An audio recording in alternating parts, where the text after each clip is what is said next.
आंखों से या कान से या नासिका से या त्वचा से जिन विषयों का हम ग्रहण करते हैं उन विषयों को अंतःकरण को देते हैं, मन बुद्धि चित्त अहंकार को देते हैं, और ये अंतःकरण आत्मा के नियंत्रण में हमारी सब गतिविधियों का संचालन करता है और कर्मेंद्रियों और ज्ञानेंद्रियों को आदेश देता रहता है। यह बात समझ में आ गई? अंतःकरण और बहिष्करण। मन संकल्प करता है, इच्छा व्यक्त करता है। संकल्प विकल्पात्मकम मन, मन संकल्प विकल्प का नाम है।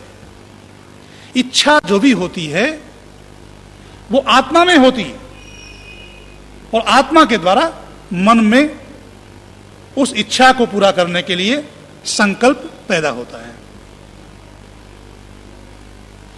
आत्मा के योग दर्शनकार ने 6 चिन्ह बताए हैं। इच्छा, द्वेष, ज्ञान, प्रयत्न, सुख और दुख। हमारे शरीर में इच्छा, द्वेष, सुख, दुख, ज्ञान और प्रयत्न, ये 6 जो कार्य होते हैं ये आत्मा के कारण से होते हैं। जो भी हम इच्छा करते हैं, जिससे भी हम द्वेष करते हैं,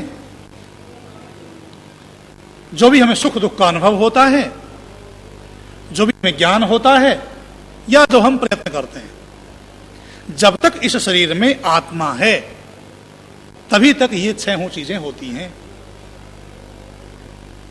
ये आंखें देख रही हैं जब तक इस शरीर में आत्मा है। ये कान सुन रहे हैं जब तक शरीर में आत्मा है। ये वाणी बोल रही है जब तक इस शरीर में आत्मा है। ये हाथ चल रहे हैं, पैर गति कर रहे हैं जब तक इस शरीर में आत्मा है।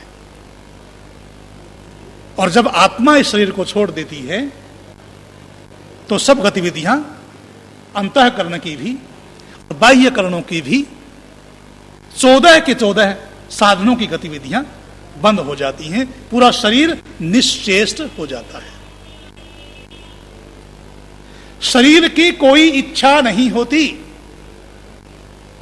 इच्छा आत्मा की होती है। आंखों की कोई इच्छा नहीं होती।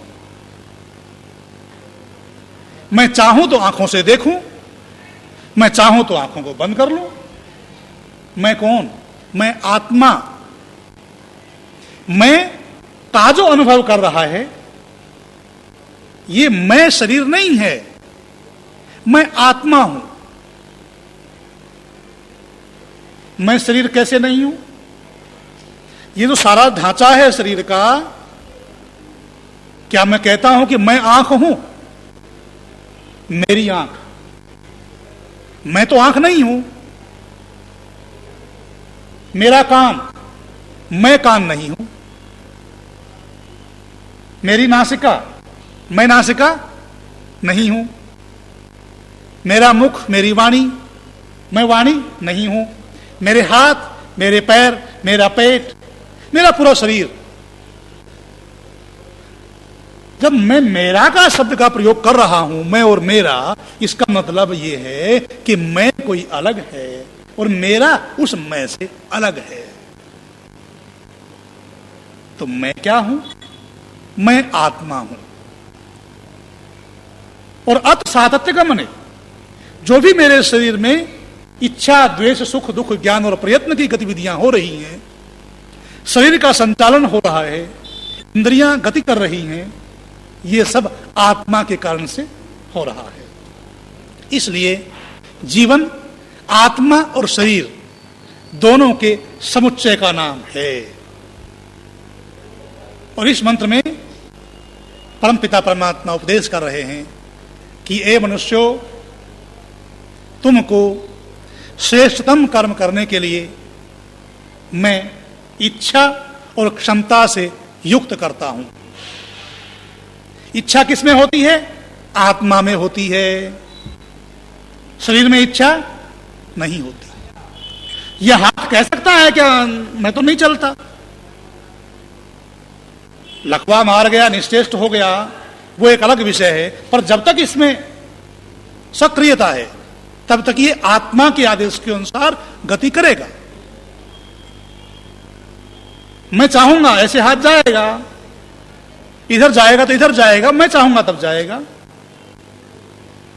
और यदि हाथ ये कहे नहीं मैं तो अपनी इच्छा अनुसार चलूंगा, तो इसका मतलब यह है कि मैं आत्मा बलवान नहीं हूं, मुझ आत्मा के नियंत्रण में मेरी इंद्रियां नहीं हैं।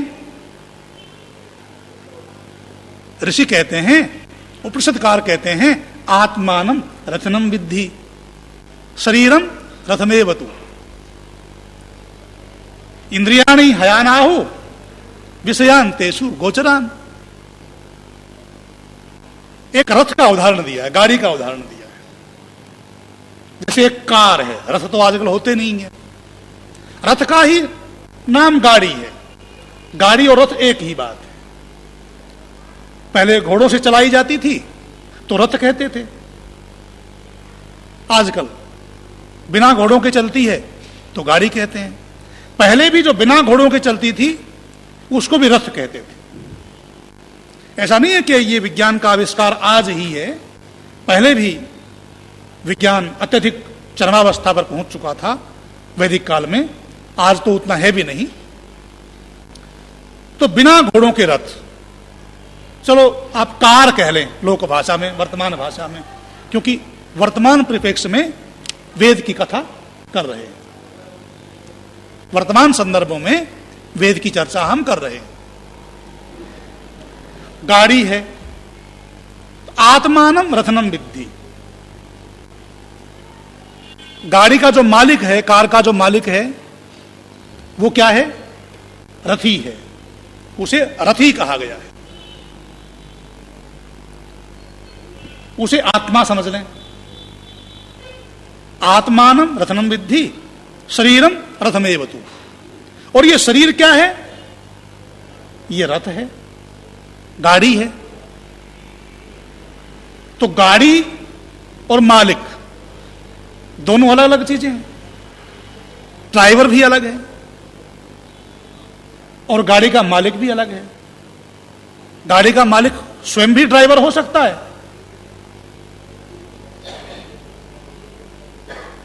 पर यदि ड्राइवर ये मान बैठे या गाड़ी का मालिक ये मान बैठे कि मैं ही गाड़ी हूं, तो कैसे बात बनेगी?